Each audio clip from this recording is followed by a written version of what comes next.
21 मार्च 2022 China eastern airlines की flight MU5735 चीन के कुनमिंग शहर से टेक ऑफ करती है। ये एक रेगुलर पैसेंजर फ्लाइट है जिसे करीब 2 घंटे का सफर तय करके साउथ ईस्ट चाइना के ग्वांगझू शहर तक पहुंचना था। शुरुआत में तो ये फ्लाइट बिल्कुल नॉर्मल तरीके से आगे बढ़ रही थी, लेकिन टेक ऑफ के 1 घंटे बाद ये फ्लाइट अचानक से अपना एल्टीट्यूड लूज करने लगती है और चाइनीज एयर ट्रैफिक कंट्रोल कुछ भी समझ पाए उसके पहले ही सिर्फ 1 मिनट 35 सेकंड्स में ये फ्लाइट ना केवल पहाड़ों में जा गिरती है और एक बड़ा धमाका होता है जिसमें फ्लाइट में सवार 132 यात्रियों की जान चली जाती है। लेकिन जहाज के अंदर अचानक ऐसा क्या हुआ कि बिल्कुल सही कंडीशन में होने के बावजूद ये इतनी बुरी तरह से क्रैश कर गया? क्या ये पायलट्स द्वारा की गई खुदकुशी थी या जहाज को हाईजैक किया गया था या फिर प्लेन के इंजन या चीन के मौसम में अचानक कोई गड़बड़ी हुई? जानेंगे फ्लाइट MU5735 की इस डिटेल्ड केस स्टडी में। 21 मार्च 2022 चीन के कुनमिंग चांगसुई इंटरनेशनल एयरपोर्ट पर ईस्टर्न एयरलाइंस की फ्लाइट MU5735 उड़ान के लिए तैयार थी। कुछ देर में इस फ्लाइट में 123 पैसेंजर्स और 9 क्रू मेंबर सवार हो जाते हैं। हवाई जहाज की कमान 32 वर्षीय कैप्टन यांग होंगदा के हाथ थी, जिन्हें 6709 फ्लाइट आवर्स का एक्सपीरियंस था, यानी करीब 67 से 9 घंटे। वहीं फ्लाइट के फर्स्ट ऑफिसर थे 59 वर्षीय जांग जेंगपिंग, जिनके पास 31,769 फ्लाइट आवर्स का एक्सपीरियंस था और उन्होंने खुद 100 कैप्टन्स को ट्रेन भी किया था। इनके अलावा फ्लाइट में एक 27 वर्षीय सेकंड ऑफिसर भी था। ये जहाज था बोइंग 737 का 800 मॉडल, जिसे दुनिया में सबसे सुरक्षित पैसेंजर एयरक्राफ्ट में से एक माना जाता है, क्योंकि 1997 में लॉन्च होने से लेकर अब तक इसके 7,000 यूनिट्स बनाए गए, जिनमें से सिर्फ 11 ही गंभीर दुर्घटना का शिकार हुए। यानी इस हवाई जहाज में एक्सपीरियंस्ड पायलट भी थे और ये एक सेफ एयरक्राफ्ट भी था। तो फिर इतना बड़ा हादसा हुआ कैसे? इसे समझने के लिए हमें कहानी में आगे बढ़ना होगा।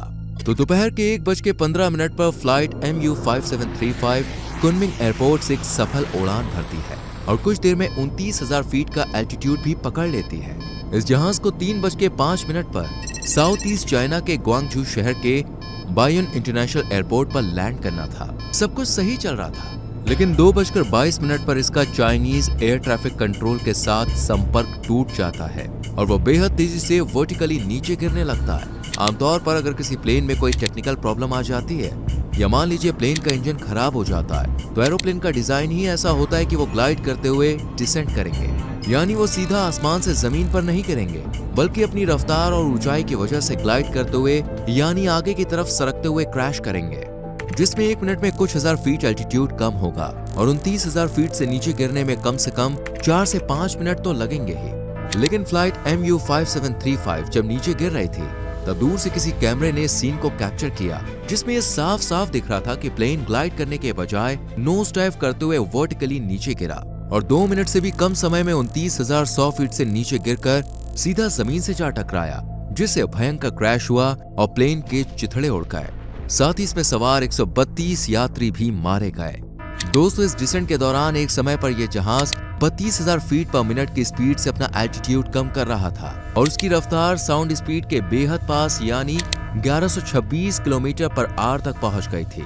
लेकिन दुनिया भर के एयर क्रैश इन्वेस्टिगेटर्स के होश तो तब उड़े जब उन्होंने फ्लाइट रडार 24 में रिकॉर्ड हुए इस प्लेन के एल्टीट्यूड चार्ट को देखा। ये चार्ट दिखाता है कि किस समय पर प्लेन कितनी हाइट पर था।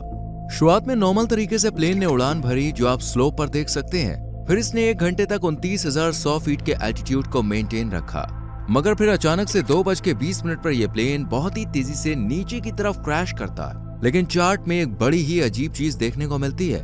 करीब 8,000 फीट की हाइट पर प्लेन नीचे गिरते समय थोड़ा सा ऊपर की तरफ जाता है और फिर से नीचे गिरता है। ये थोड़ी सी देर के लिए हुआ था, लेकिन ये जहाज इस अजीबोगरीब तरह से क्रैश कैसे हुआ, इसे लेकर अनगिनत पॉसिबिलिटीज बताई गई, जिन्हें एक एक करके इन्वेस्टिगेट किया गया।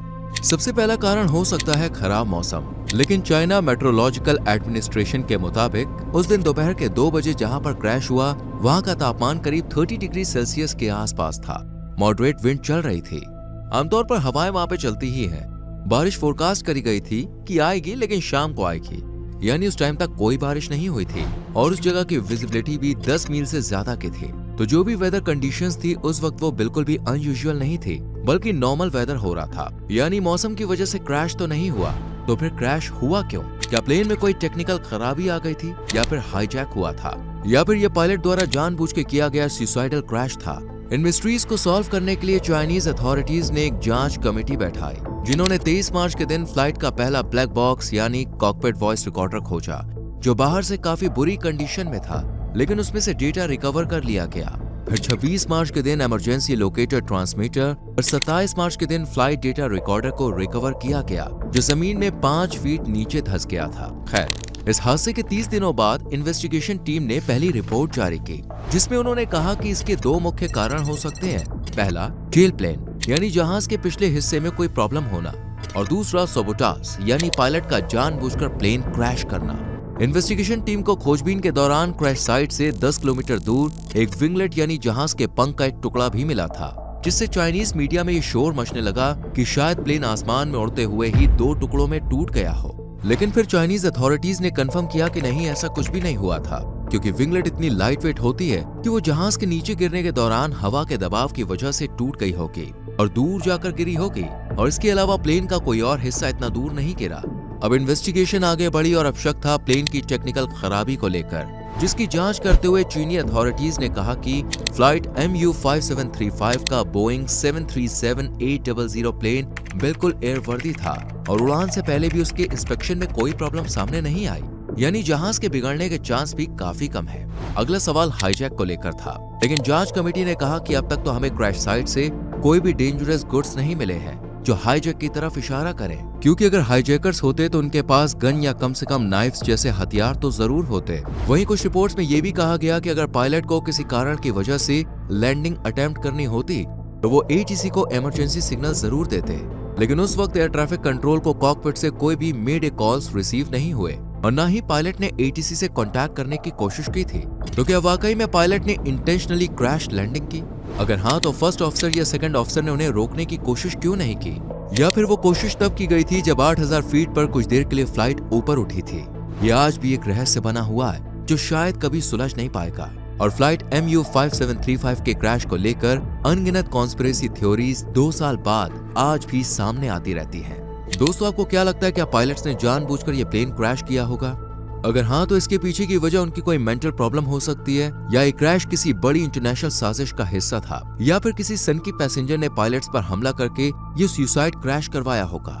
इस बारे में अपना ओपिनियन हमें कमेंट्स में जरूर बताएं। ये केस स्टडी अच्छी लगी हो तो वीडियो को लाइक और शेयर करके हमारे एफर्ट्स को सपोर्ट कीजिए, और ऐसी दिलचस्प एयर स्टोरीज के लिए हमारे चैनल को सब्सक्राइब करके बेल आइकॉन प्रेस करें, जिससे आने वाली वीडियोस आपसे मिस ना हो। मिलते हैं आपसे अगली वीडियो में। Till then, bye bye, take care.